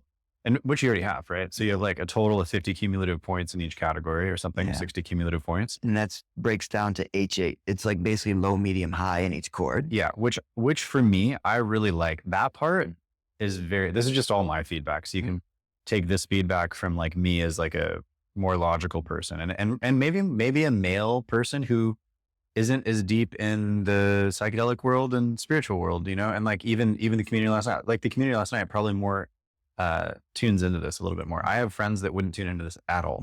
I'm kind of in the middle between like the real lifers and the fantasy landers, you know what I'm kind of saying? So I do feel like, I guess my point is I wouldn't want something like this to be limited because it has so much potential and so much value for people to map based on actual attributes, not based on some fucking bullshit astrology thing. Yeah. It's like, you should be mapping based on who people have become. It's almost like, and who are you now? Connections change on a daily basis. Our connection is going to be something different in 2 weeks from now, most likely, right? Yeah. And so another thing I'm doing is we're going to map connections over time where you can actually see that visualization shift and morphing. And then what we also do is we also at the bottom, it gives you ways to improve the connection. So, for example, encourage diverse interaction, focus on individual shared growth, practice authenticity and open communication. Yeah. Great. Makes sense. Not really for our connection. It's not that useful, but for a romantic connection, it is useful, right? Yeah. No, I get it. But it's also just because it's like, frankly, it's just because it's still a work in progress, right? Like this is a big project, and like as a fully refined tool that has been completely thoroughly tested across thousands of connections. That's where it starts to get down to the point where it's like, it's everything that it's spitting out is very relevant. Yeah. Because it's already been like narrowed down so much. Correct. And it's tweaked, and we have someone on this full time looking when things don't resonate. We're getting user feedback. This resonates, doesn't resonate. Yeah, exactly. You can fine tune it. But what's interesting about this is I also I want to talk about this golden relationship idea.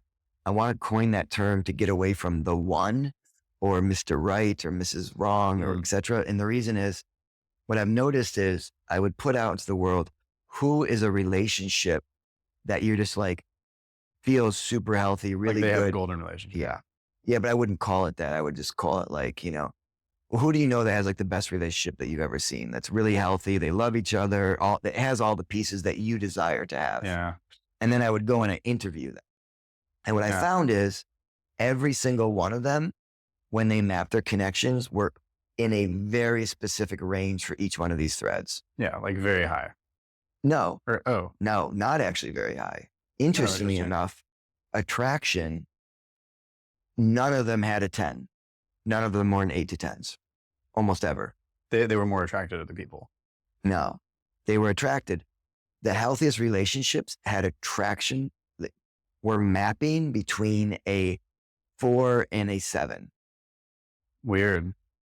The ones that were in 8, 9s, and 10s did like almost none of them had 8, 9s, and 10s. Why? Because, and so I started interviewing the top Tantra teachers in the world about this and asking this question.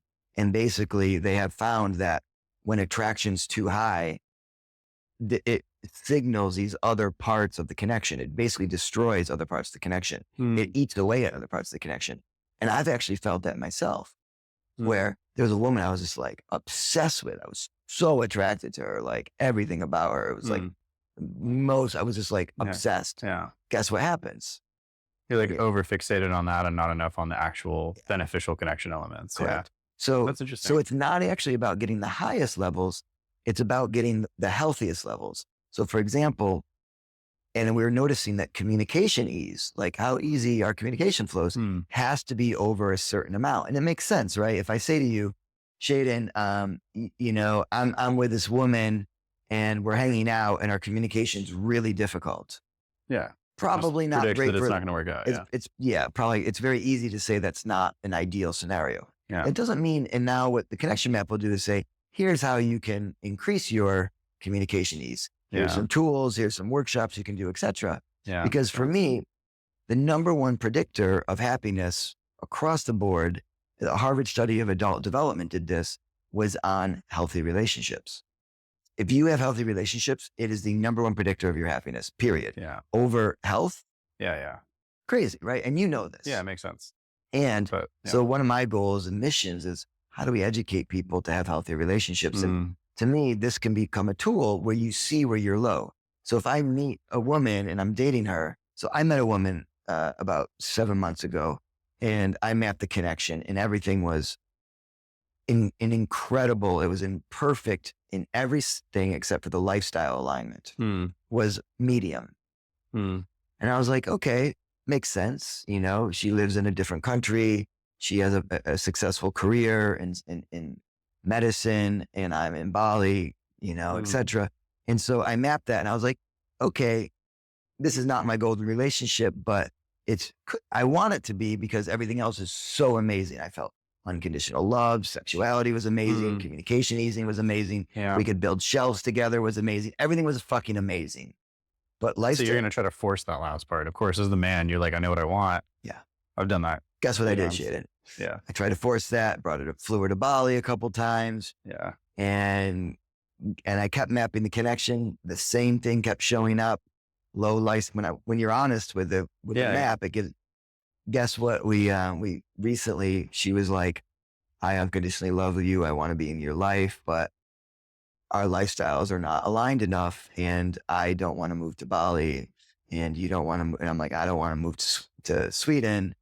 And guess what? We have to transform. So this map was fucking dead on very early on. And I kept ignoring it, ignoring my own tool. I think that's also a big part of this for me, I think, is honestly, I'm like such a, hopeless romantic. I crave that like life partner so bad. And so it's like, in a way, part of me also is passionate about doing this because of the pain point of like, one, also lacking, when I was younger, lacking the deep, fulfilling relationships that I craved, then getting really good at finding them. Yeah. And in partnership also, at this point, I still have not found that person. So I do believe I guess I believe that with AI, we might, and granted, look, back in the day, like all you needed was like, look, when you lived in a village and you had 50 people in the village and there was one person that was 28 and I'm 28, that's your soulmate, right? That's it. Who else is your soulmate? The one that's 40? There's only like a few other girls. There's only a few other options, right? So yeah, like, yeah, it's pretty simple. You're just going to go for like the closest option. Now we live in a globalized world. So now it's like, the question is, I don't even know if this is what you're thinking, probably, but I'm sure you'll agree. It's like with AI, if this gets good enough, this or what I'm working on, or together, what we create together, it's like, if it gets good enough, then it can probably the AI can probably go out there and find your ideal connections that are above like a 98% globally and set you up with them. And then you can really, and it'll probably be that they're in the same place as you too, where the lifestyle will be aligned already. So odds are you guys are already on a similar circuit. Yeah. It's almost like what Raya has done a little bit, where it shows like places that you commonly like to visit, places that you frequent.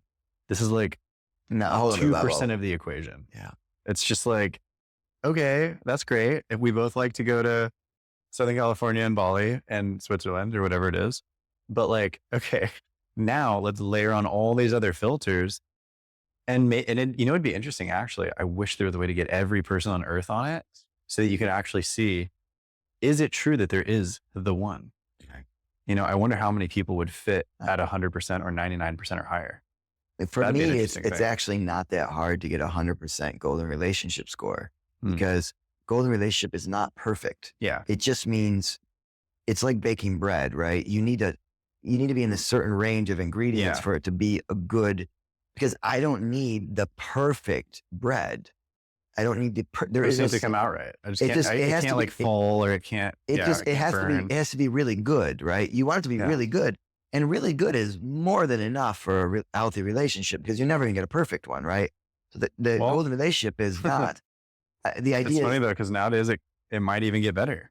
Yes, and people are people, right? They're going to do things that are hurtful, and the closer you are, the more you're a stronger mirror, which is going to bring more things up, right? So, and it can tell you that. The cool part is it could tell you that when it seeds the connection for you. It can tell you like, here's the list of risks. Here's the most common causes of breakups between these two types of people.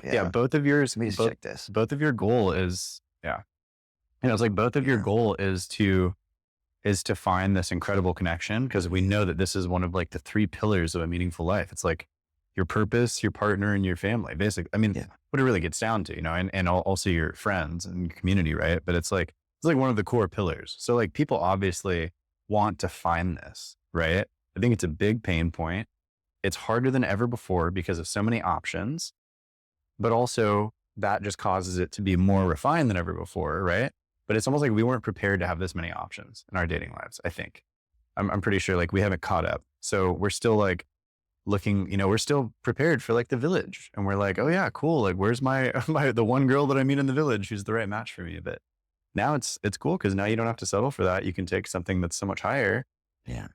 But finding that in the world manually by dating, I mean, this is really, the opportunity lies in almost like the future of dating apps that really, once again, has nothing to, it's not just a dating app though. It's a human connection app that shows all connection, because you also want fulfilling business relationships. You want fulfilling friendships, and if you can align people with their tribe, it's so cool.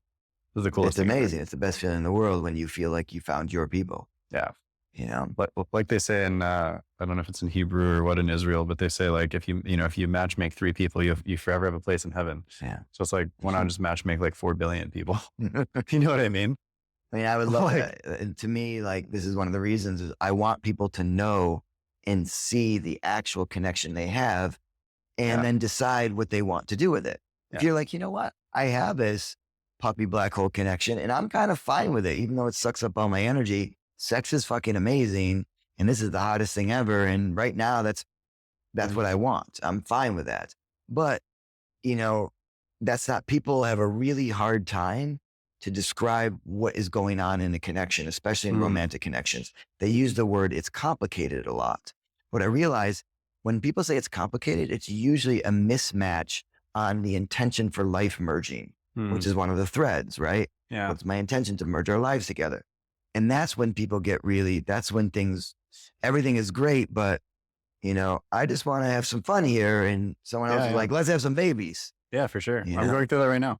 Yeah, I'm literally going through that right now. Where there's like 90%, I've identified like 95% match, dating is essentially going through this quiz, right? You're going to dinner, you're asking me questions, kind of, usually not very direct unless you're like really consciously dating and you're like, do you want children? How good do you feel with me at all times? What is the potential for crossover travel plans over there? It's like, nobody asks these fucking questions. It's a little awkward, although it would be very useful if you're actually dating to find your person, be like, oh, you answered wrong. I'm going to leave. I'm going to go on another date. Like that's probably what you should do, but it's, this has the potential to like shortcut so much. And I do think that, what makes it something that is like a passion project that goes nowhere and something that changes the world is AI.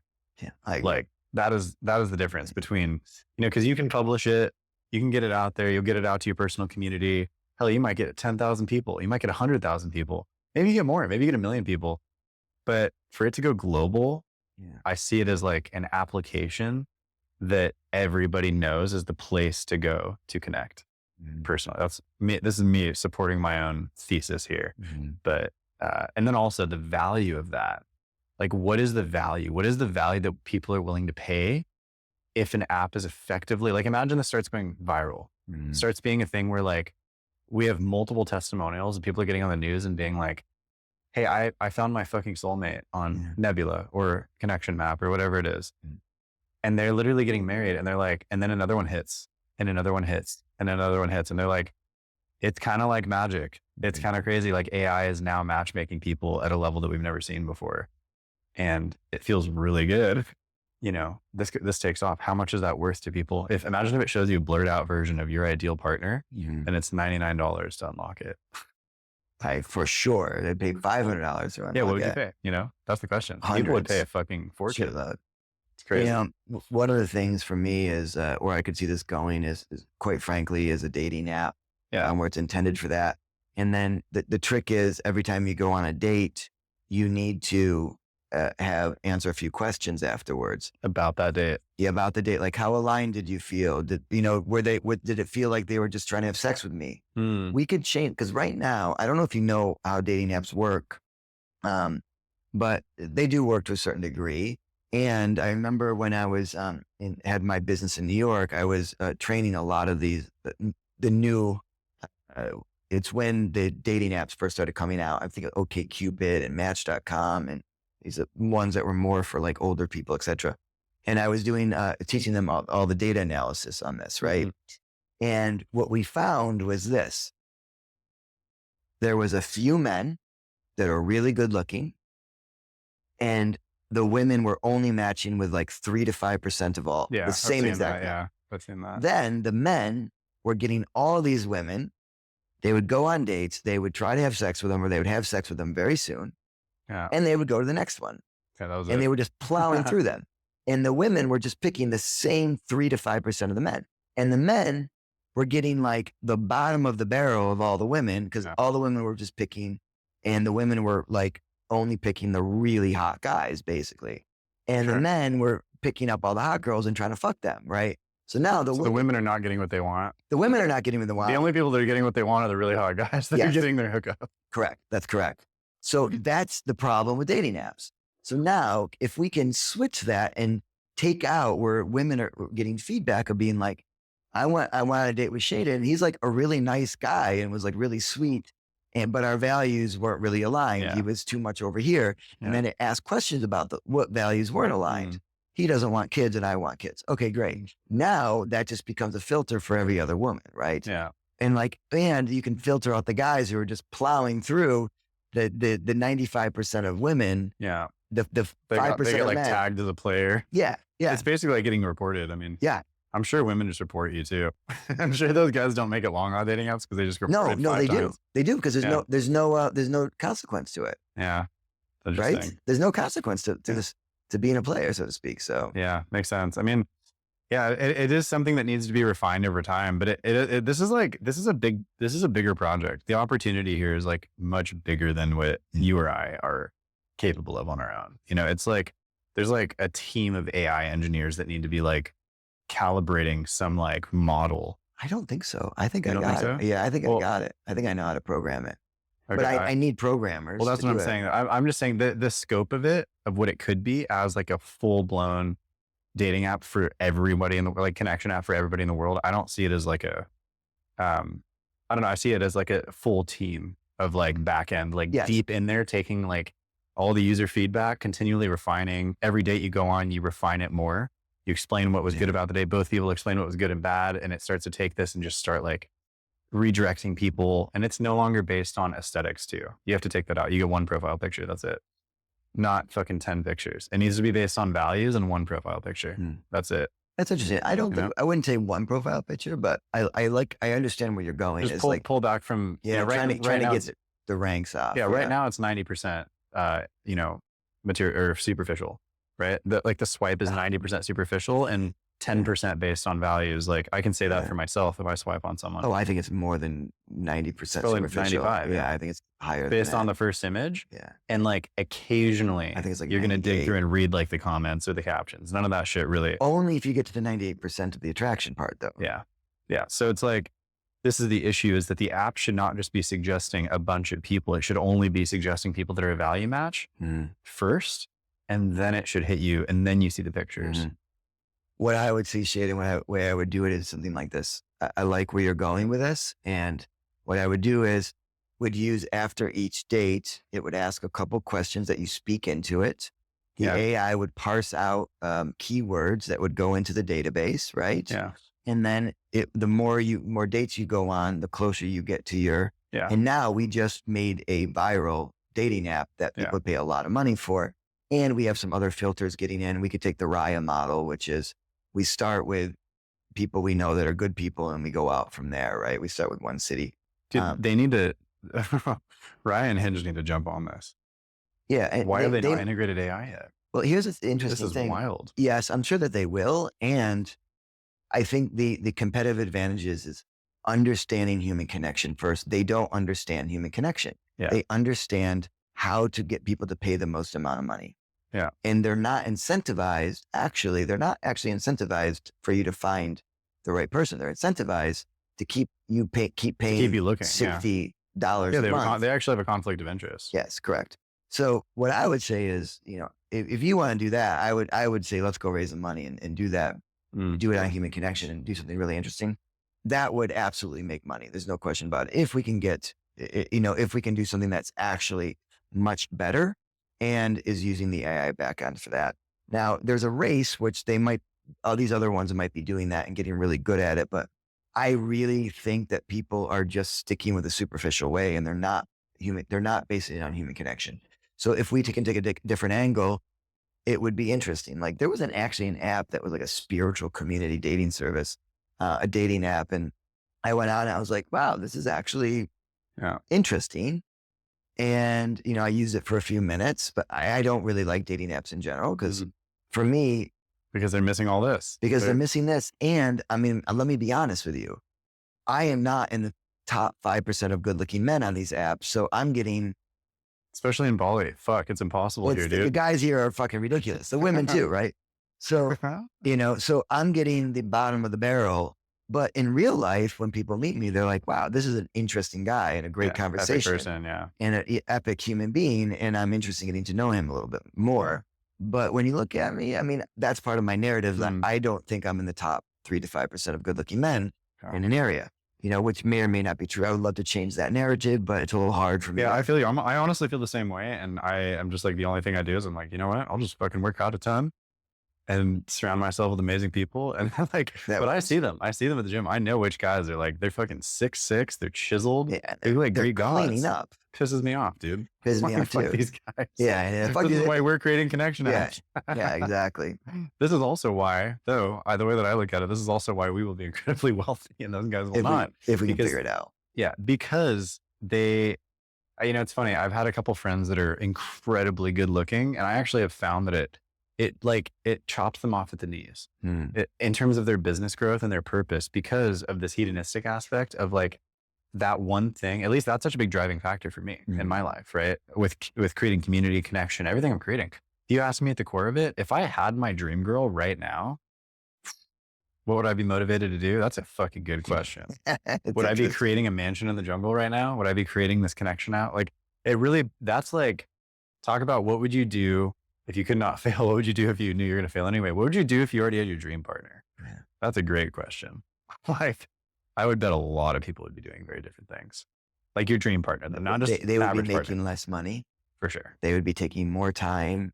Buying less cars, less boats, watching more sunsets. Yeah. More spending less money, more presence. Way less consumption. Yeah.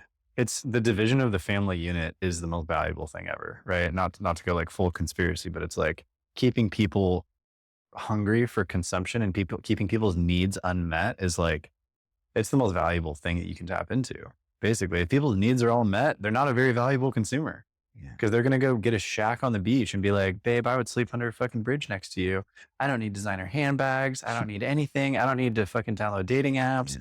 I don't need to go on social media. Every time I start dating someone, I get rid of my social media. It's like, I'm like, oh, wow. I don't even care about social media at all. When I'm with someone I'm really care about, because my connection meter is full, like real present connection completely displaces that attempt to fill it with social media. So it's like, I think it's actually a big issue. I think it's a bigger issue than we think. Like, you know what I mean? Like we're talking about like a major issue in the world, maybe not as big as like food scarcity and like water scarcity, but like it's next on the list. You know what I mean? So it's like, and food scarcity and water scarcity are a lot harder to solve. Those are physical fucking problems. Those are huge problems. Like to provide clean drinking water for everybody in the world, that's a lot of effort. To help people have fulfilling connections through technology and AI.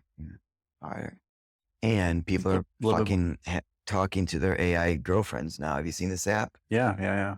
So then it can go both ways.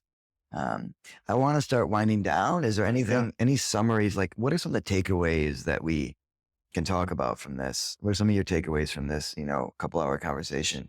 Yeah. I mean, I think it's just clear to me that, like I just said, I think it's clear that like this is a big issue that I even am feeling, and you were probably maybe feeling, I don't know, but as like pretty successful, amazing people, I still am finding a difficult time finding like a really rich, fulfilling relationship. So that's pretty crazy. If I'm having that problem, I guarantee you there's a fuckload of other people that are having that problem, because and you are pretty dope. We're living in Bali. We're healthy. Like, you know what I mean? Like that's crazy. So clearly there's like an issue there, at least in my life. I can't speak for you, so I think there's a scaled up issue, and I don't think there's enough energy going towards it globally. I don't think there's enough people that are like tackling it on like a large scale. And yeah, you can see when people do, they crush it. When you create like a community housing project, everybody jumps on it. If it's done well, yes. Yeah. Like there's one that happened in San Diego. They built like 200 homes with like communal gardens. The thing got back ordered by like 500 people. Wow. And they overpriced everything. They just sold the whole thing out immediately. And it's like that because it's the only modern version of a village in our area that we live in. Right. Wow. And I watched that happen. I was like, oh my God, they literally just layered a little community, a little bit of shared gardens, done. Whole project sold out. So it's clear that there's demand for it. And, yeah, I think my biggest takeaway is probably just that like it's something that I want to tackle heavily, honestly, as a complementary role to what Elon's doing. He's focused on tech. He's basically focused on everything else: robotics, AI, space travel, sustainable transport, energy, internet. That's not my forte. I'm just going to focus on like community building and bringing people together, so that together, ideally, that's like the biggest issue. And then ideally, someone else focuses on some other issue at some point. So that's my conclusion. For me too, I want to create the space that people that are doing those things can come in and mix with each other. Yeah. And give them that love and that support so they can go out into the world and do those geeky things, They can go decentralize the internet. They can go tackle the finance market, right? Yeah. And then they're supported with, but also they can't do that when they have all these traumas in their life. Yeah. They can't get out of bed. They're depressed or whatever it is. It's like, give them the support to clear trauma and like that loving, caring family feeling that a lot of people don't get. Yeah, agreed. I think that it's like Maslow's hierarchy of needs, right? You got food, water, shelter, security, belonging, family, connection, self-actualization. Yeah. So really we're tackling that thing that is holding a ton of people back from self-actualization in the modern world. Most of those other needs are met, at least in like our circles and people that we know. But I think where we're both seeing that is like, if you don't have that cup truly full on connection, you can't get to the next level. So it's a very valuable and noble mission, I think, to go for. So I think we have that in common. And I think we have a lot of also potential to just totally shift the way it works. And we're already doing it. So it's cool, but we can do it way more. We can go way bigger. Like we can play big for sure. Definitely some things for me, couple things that are just practical things. One, how do we work together in these projects that make sense, support each other in that? I think that's something I'd love for you to just start mulling and see what feels good, whether that's advisement, investments, etc. I think also, connection map, like, do you have AI developers you're working with a lot right now or no? I just have a team that they basically, they're doing everything. They've told me they can handle it. So we'll see how good their, sort of their prompt engineering is. We're not building any custom AI though. We're just going to be prompting other APIs. Yeah, which is fine. And so it's like, I don't think we're at the point where we need our own custom.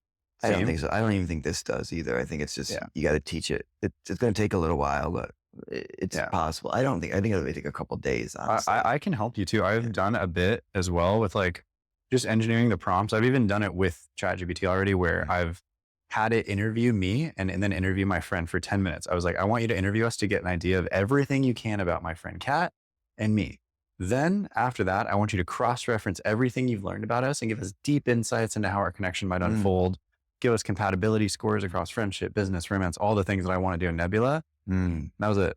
Okay. I mean, literally what I just told you is enough to give it a prompt. Yeah. It's that smart, it's like, so we should try it. We should play with it. I'm down for that. And also, I think that's really interesting. Another AI I built was, I had it download, you can export your WhatsApp chats with a woman or a friend, and it will go through all of it and using the connection map, predict what the chances are that this is actually a partner for you and where it's going to go.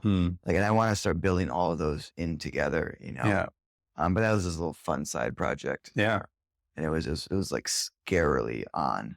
Yeah. I mean, it's because it's relatively predictable stuff. Yeah, it is, but we don't think it that way. Yeah. That's why, but the issue for me was it needed a framework. It needed that masculine framework to put all that sort of feminine flow on top of it, and without it, to be honest with you, I tried it without the AI, without the framework, and it did not do a very good job. Yeah, of course. But it's all good. The quality of the results is the quality of the input. The inputs determine the outputs always. Yeah, so. But AI is amazing at things that already exist and has a lot of information already out there. Well, the inputs are the information that exists. So you have to, it's just increasing the inputs. And if the inputs don't exist, then they input it. Needs more inputs. Yeah. So the AI is just a fucking tool. The AI does no good or bad. It just is it's just serving, So yeah. Cool, brother. Let's anything else? Great talking to you. Yeah, thank you, Shaiden, for this conversation. And I like to, the reason why I got the podcast studio is just so we can do this. Like, think about if we had this conversation unrecorded, right? Yeah. It would still be great. It would be probably a similar conversation. And there's things in here that the world can hear potentially, that are useful to the world. I'm learning that I'm at a point in my life where the people I'm having conversations with are people that should be listened to in general. So thanks for doing this. I agree. I want to start doing this as well. Yeah, do it. Well, I got the thing, man. Yeah. Move in. You can do it every day if you want to.